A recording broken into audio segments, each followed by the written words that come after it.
आप देख रहे हैं न्यूज इंडिया, आपके साथ में हूं वंदना स्रोहे। श्री राम जन्मभूमि तीर्थ क्षेत्र ट्रस्ट की बैठक शुरू होने से पहले ही करारा झटका लगा है। श्री राम जन्मभूमि तीर्थ क्षेत्र ट्रस्ट के अध्यक्ष महंत नृत्य गोपाल दास ने आज होने वाली ट्रस्ट की बैठक में शामिल होने से ही इंकार कर दिया है। पहले महाबैठक की अध्यक्षता ट्रस्ट के प्रमुख महंत नृत्य गोपाल दास के करने का दावा ही किया जा रहा था। चढ़ावा चोरी मामला सामने आने के बाद चंपत राय और अनिल मिश्रा के इस्तीफे पर ट्रस्ट के अंतिम फैसले को लेकर सबकी निगाहें टिकी हुई हैं। तो वहीं चंदा चोरी पर सियासत करने वालों को ट्रस्ट के अध्यक्ष महंत नृत्य गोपाल दास ने आड़े हाथों लिया है। कहा कि यह करोड़ों हिंदुओं की आस्था का प्रश्न है, इसमें किसी भी व्यक्ति को अपने निजी लाभ के लिए राजनीति नहीं करनी चाहिए। तो ये बहुत बड़ी जानकारी सामने आ रही है कि ट्रस्ट की अध्यक्षता नृत्य गोपाल दास करने वाले थे, लेकिन उन्होंने इस ट्रस्ट की अध्यक्षता करने से ही इंकार कर दिया है। तो अब ये ट्रस्ट की बैठक होगी, अध्यक्षता कौन करेगा, ये अपने आप में बड़ा सवाल, क्योंकि महासचिव बनने के बाद से चंपत राय ही इसकी अध्यक्षता करते रहे हैं, लेकिन अब वो खुद सवालों के घेरे में हैं। उनके इस्तीफे को लेकर ही इस बैठक में चर्चा होने वाली थी। तो देखना होगा कि इस बैठक की अध्यक्षता अब कौन करेगा। ये बैठक होगी भी क्योंकि ट्रस्ट में कई बड़े बदलावों की चर्चाएं हो रही हैं, कई नई नियुक्तियां हो सकती हैं, कई लोगों को बदला जा सकता है, इस तरह की खबरें चल रही हैं। यानी कयास लगाए जा रहे हैं इस बैठक में क्या कुछ हो सकता है। लेकिन अब इस बैठक पर भी क्या सस्पेंस बन गया है, क्योंकि जो अध्यक्षता महंत नृत्य गोपाल दास करने वाले थे, उन्होंने इस बैठक में शामिल होने से ही इंकार कर दिया है। तो अब इस बैठक की अध्यक्षता कौन करेगा, कौन नेतृत्व करेगा, बैठक में कौन कौन शामिल होगा, यह अपने आप में प्रश्न चिन्ह बन गया है, क्योंकि आज की बैठक कई मायनों में बेहद महत्वपूर्ण होने वाली थी। कहा जा रहा था कि बहुमत के आधार पर चंपत राय और अनिल मिश्रा के इस्तीफे को लेकर चर्चा होनी है। उनका इस्तीफा स्वीकार होगा नहीं होगा, ट्रस्ट के मेंबर्स आपस में यह तय करेंगे। हालांकि नैतिकता के आधार पर अगर इस्तीफा दिया गया है तो नैतिकता का तकाजा तो बहुत बड़ा होता है। क्या ट्रस्ट के लोग बैठकर इसको तय करेंगे? तो कई अहम सवाल हैं जिसका जवाब तलाशने की हम कोशिश करेंगे। हमारे साथ खास मेहमान भी जुड़ेंगे। राम मंदिर में चंदा चोरी का मामला अभी पूरी सच्चाई आना बाकी है, लेकिन ट्रस्ट की इस बैठक पर सबकी निगाहें टिकी हुई हैं। देखिए, हमारे ट्रस्ट लोगों को मान लेंगे। रामला का जो निर्णय है, जो हमारे ट्रस्ट लोगों को जो विचार होगा वही निर्णय लिया जाएगा। अभी हमको इतनी जानकारी है कि अध्यक्ष मान रहेंगे। हाँ, ट्रस्ट लोग रहेंगे, ये जानकारी है। 3 बजे आज मंदिर परिसर में ट्रस्ट की बैठक होगी। सभी 14 ट्रस्टियों को निमंत्रण गया है। मैं उम्मीद है सभी लोग भाग तो गोविंद जी महाराज सबको आमंत्रित किया है। हाँ जी। एक गोपाल जी, राम मंदिर ट्रस्ट की 3वीं बैठक है, जिसमें जो अब तक जांच हुई उसकी जानकारी और उसके बारे में चर्चा होगी। जो चोरी है उसके ऊपर चर्चा होगी। जो 2 लोगों ने इस्तीफा दिया है उस पर चर्चा है, जिसमें चंपत राय जी और अनिल शर्मा जी हैं। और तीसरा जो वहाँ पर सीईओ नियुक्त करना, नया सीईओ नियुक्त करना। और आखिरी है कि वहाँ पर जो पिछले साल की जो वित्तीय स्टेटमेंट है, जो फाइनेंशियल स्टेटमेंट है 2025-26 पे, उसके ऊपर चर्चा है। अपेक्षा करते हैं कि ट्रस्ट अब आगे ठीक चलने के लिए, आगे ट्रस्ट ठीक चले उसके ऊपर फैसला करेगी। जिस ट्रस्ट ने ये बैठक बुलाई है वो ट्रस्ट संदेह के बहुत बड़े घेरे में है। उस ट्रस्ट के किसी भी निर्णय पर कोई कैसे भरोसा करेगा, उसकी प्रक्रियाओं पर, निर्णय लेने की प्रक्रियाओं पर कोई कैसे भरोसा करेगा। सीधी सीधी बात है, राम मंदिर का ये पूरा प्रकरण, ये ट्रस्ट, इस ट्रस्ट का संचालन, मंदिर का कंस्ट्रक्शन, मंदिर का संचालन, ये सब सीधे सीधे आरएसएस और प्रधानमंत्री कार्यालय की निगरानी में हो रहा है। जब उनकी निगरानी में सब कुछ हो रहा है तो जिम्मेदारी से वो कैसे बच सकते हैं?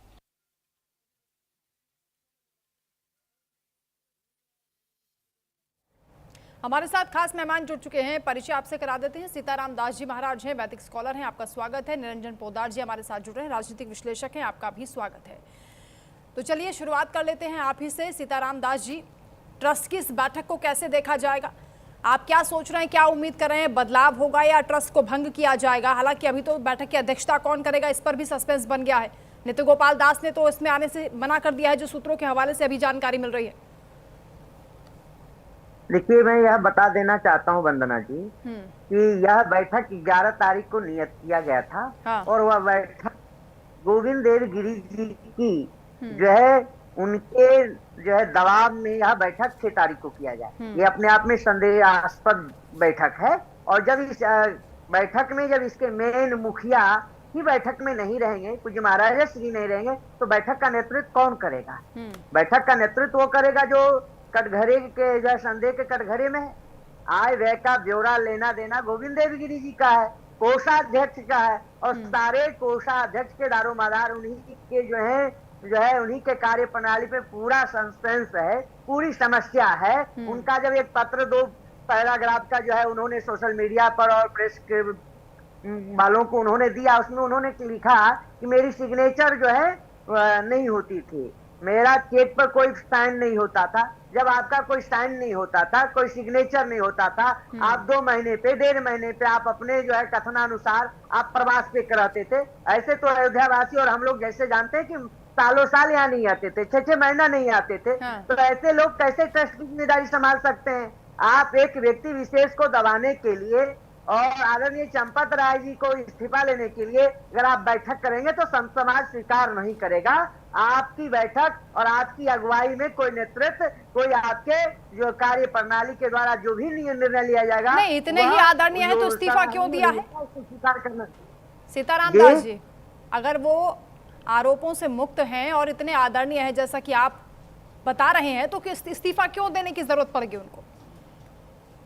देखिए, निश्चित रूप से चंपत राय जी का व्यक्तिगत देखा जाए वह एकदम व्यक्ति निष्कलंक है, निष्पाप है। उसकी जो है राम जन्मभूमि के प्रति उसका जो अपनी भावना है वह अपने आप में अकल्पनीय है, अविस्मरणीय है। लेकिन ठीक है, कुछ अनियमितताएं हुई, अकल्पनीय तो है, ये बात तो ठीक कहा आपने निरंजन पोद्दार जी। जिस व्यक्ति को इतनी बड़ी जिम्मेदारी सौंपी गई, उसकी नाक के नीचे इतना बड़ा अपराध होता रहा, राम मंदिर चढ़ावा में डकैती हुई, वो अपराध मुक्त हो सकता है? देखिए वंदना जी, इसके अंदर मेरा विचार ये है कि इसके अंदर 2 प्रकार के अपराध होते हैं। एक अपराध होता है जिसके अंदर आप गलत नीयत से या गलत आप दृष्टिकोण से अगर आप कोई किसी चीज को अंजाम देते हैं, और दूसरा अपराध ये होता है कि जिस चीज की आपके ऊपर जिम्मेदारी है, जिस चीज की आपकी रिस्पॉन्सिबिलिटी है, आपने उस जिम्मेदारी को नहीं निभाया। आज कहीं ना कहीं चंपत राय जी की बात करें तो चंपत राय जी के ऊपर दूसरे प्रकार का आरोप और दूसरे प्रकार का अपराध नजर आता है, और वो अपराध ये है कि उन्होंने अहम और वहम के चक्कर में, यानी कि श्री राम मंदिर ट्रस्ट का उनको महासचिव बनाने के बाद में उनके अंदर घमंड और अहम इतना भयंकर हो गया कि उन्होंने कभी किसी अपने साथी की, अपने सहयोगी की कभी उन्होंने बात नहीं सुनी। और अगर जो लोगों ने उनकी हाँ में हाँ करी उनको तो उन्होंने अपने साथ रखा, लेकिन जिन लोगों ने जरा सा भी उनकी बात से मत भिन्नता जाहिर की, उन्होंने उनको उठा करके और कोने में लगा दिया। और हमारे यहाँ रामायण के अंदर एक चौपाई है कि काम क्रोध मद लोभ सब नाथ नरक के पंथ। अगर काम क्रोध मद और लोभ, अगर ये चारों चीज, और जिस व्यक्ति के अंदर ये चारों चीजें उत्पन्न हो जाए, समझ लीजिए वो तो निश्चित रूप से नरक का भागी माना ही जा सकता है। तो कहने का तात्पर्य ये है। लेकिन अब यहाँ पे वंदना जी दूसरी चीज देखिए कि जिस तरीके से राम मंदिर ट्रस्ट के अंदर दाग चढ़ावे के अंदर एक चोरी का बड़ी चोरी का मामला सामने आया, और निश्चित रूप से ये तमाम सनातनियों को एक वेदनादायक, सनातनियों के लिए एक बहुत बड़ा हतोत्साहित करने वाला ये एक प्रकरण था। लेकिन आज देख करके बड़ा आश्चर्य हो रहा है कि जब कांग्रेस जैसे, जब समाजवादी पार्टी जैसे, या जो जिन लोगों ने, जिनके हिसाब से राम कोई एग्जिस्टिंग ही नहीं करते, राम केवल काल्पनिक थे। अभी मैं आप ही की जो रिपोर्ट थी उसके अंदर मैं सुन रहा था, पवन खेड़ा जी कह रहे हैं इनके ऊपर कैसे विश्वास किया जा सकता है, नया ट्रस्ट बनेगा उसके ऊपर कैसे विश्वास किया जा सकता है। तो मतलब विश्वास पवन खेड़ा जी को दे दे क्या, उसकी कमान सोनिया गांधी जी को दे दिया जाए क्या? इसका मतलब ये माना जाए क्या? नहीं तो कमाई किसको दी जाए? ट्रस्ट के लोगों को दी जाए, कर्मचारियों को दी जाए, टिन्नू यादव को दी जाए? देखिए ऐसा है वंदना जी, कोई ना कोई आदमी तो इसका उत्तरदायित्व संभालेगा, और जो उत्तरदायित्व संभालेगा उस चंदा जो चढ़ावा है उसे अपने घर में रखेगा। नहीं, चंदा डकैती डाल लेगा, कोई अधिकार मिल जाता है क्या? ऐसा है वंदना जी, डकैती डालने वालों की तो छुट्टी करके नए लोगों को लाने का इसलिए तो बात हो रही है। लेकिन वास्तविकता क्या है कि जिन्होंने कभी चवन्नी नहीं चढ़ाई वो लोग इतने जिस तरीके से राम मंदिर, यानी कि जिन लोगों ने इन कर्मचारियों को इतनी शह दी, इतना बड़ा उसका कद हो गया था टिन्नू यादव पर। अब चंपत राय आरोप लगा रहे कि मुझे धोखा दिया, तो उनकी नाक के नीचे सब होता रहा, उनको पता नहीं चला। चाबी किसने सौंपी? कौन है टिन्नू यादव? देखिए वंदना जी, ये तो मैं आपको बता ही रहा हूँ। ये तो मैंने प्रारंभ में कहा ही है कि जिस तरीके से चंपत राय जी ने भगवान श्री राम मंदिर को अपनी एक मिल्कियत समझ लिया, अपनी एक जागीर समझ लिया, और वो भगवान से भी बड़े अपने आप को दिखाने लग गए वहां मंदिर के अंदर। और बहुत सारे लोग, आपको मैं एक चीज और बताऊं, आज जिस तरीके से लोग व्यथित है, जिस तरीके से लोग आज दुखी हैं, उसका कारण केवल उनका व्यवहार है।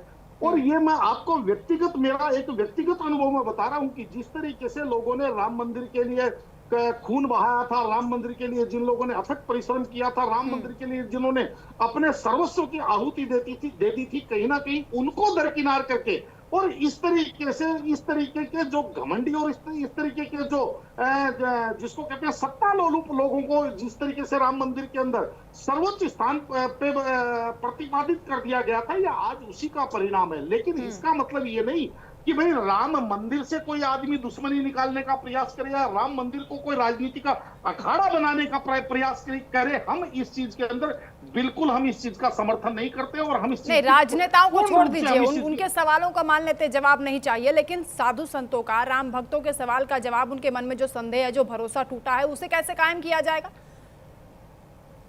देखिए वंदना जी, आपको एक चीज और मैं बता दूं, भरोसे की बात अगर आप करेंगे तो आपको एक चीज और समझनी पड़ेगी कि आज तक इस देश के अंदर जो सनातन समाज है, जिस समाज की आप बात कर रहे हैं, जो समाज अपने खून पसीने की कमाई में से कुछ ना कुछ कहीं ना कहीं दान करता है, चाहे वो मंदिर में करता है, चाहे वो कहीं कुएं में करता है, चाहे बावड़ी में करता है, चाहे किसी धर्मशाला में करता है, चाहे किसी भंडारे में करता है, उसको इस चीज का पता है कि मेरे द्वारा दिया हुआ पैसा 100% सुरक्षित नहीं है। उसके अंदर कहीं ना हर जगह उसके अंदर कुछ ना कुछ गोलमाल है। मंदिर चाहे छोटा हो, भंडारा चाहे छोटा हो, बड़ा हो, उसके अंदर कहीं ना कहीं उसका मिसयूज जरूर होता है। इसलिए हमारे यहाँ कहा जाता है कि दान में दिया हुआ पैसा अपने हाथ से छूटने के बाद में हम घूम करके नहीं देखते कि ये पैसा कहाँ जा रहा है, क्या कर रहा है। तो राम नाम पर पैसा दिया, लूट मचाने की भी छूट दे दी। आप ये कह रहे हैं कि लूट मचाने की छूट दे देते हैं, राम भक्ति करिए, कुछ भी करिए, हमने तो दे दिया। नहीं, छूट, आज इस चीज की छूट देने के लिए कौन कह रहा है वंदना जी? इस चीज का समर्थन कौन कर रहा है?